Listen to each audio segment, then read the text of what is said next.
بسم الله الرحمن الرحیم. ګوره محترمو، ماشوم سره به وړومبې موږ ټول په دې کې اجرا وکړو، د هغې نه پس بیا قانون ته چې کوم دی نو راولو او په قانون لګولو باندې پوه کړو. په هر حال ماشوم ته به موږ دا قانون خلاصه داسې وایو لکه ګوره دا ضربتم والا قانون دی.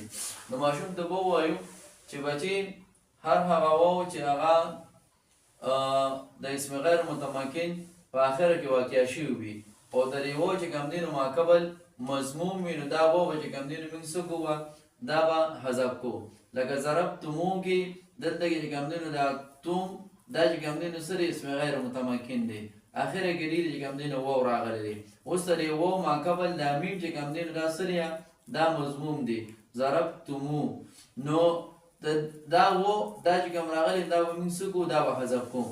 نو ګورئ چې کله د دې نه دا و موږ حذف کړو نو څه پاتې شو، تمو پاتې شو. تمو دلته کې میم باندې پیش چې کوم دی نو ضمه راغله، نو اوس به څه کوو، دا میم چې کوم دی نو دا به ساکن کړو نو ضربتم پاتې شولو.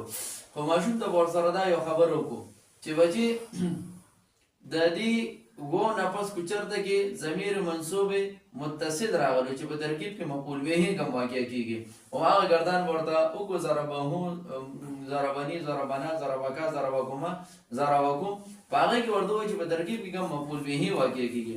کو تدی نفس دغه ضمایرونه یو ضمیر راغلو نو دا کوم و چې موږ حذف کړی نو دا به واپس راولو. لکه ضربتمو هو ضربتمو نی دا شان دی وغیره ضربتمو کوم، نو دا و به موږ څه کوو، دا به موږ واپس راولو. نو دلته کې ضمیر منصوب متصل واقع شلو نو دا و چې کوم موږ دلته بره حذف کړو نو هغه موږ واپس راوستلو. په دې ماشوم پوه کړو چې دا توم دا چې کوم دی نو اسم غیر متمکن دی او د دې په آخره کې واو راغی او د دې واو نه چې کوم دی نو مخکې څه دی، دا چې کوم دی نو مضموم دی، دا و به موږ څه کوو، دا به حذف کوو.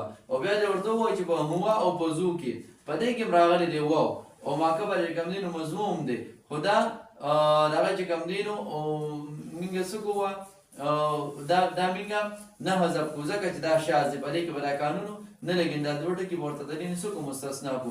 بل یو خبره به ماشوم ته موږ دا وکړو چې بچې دا قانون به موږ په نهم نمبر صيغه کې لګوو، خو هغه فعل ماضي معلوم ده او فعل ماضي مجهول ده، ولا ثلاثي مجرد او ثلاثي مزید نه را او رباعي مجرد او رباعي مزید نه. خو چې نهم نمبر صيغه وي نو باغې ودا قانون چې کوم نه دا به خامخا لګي.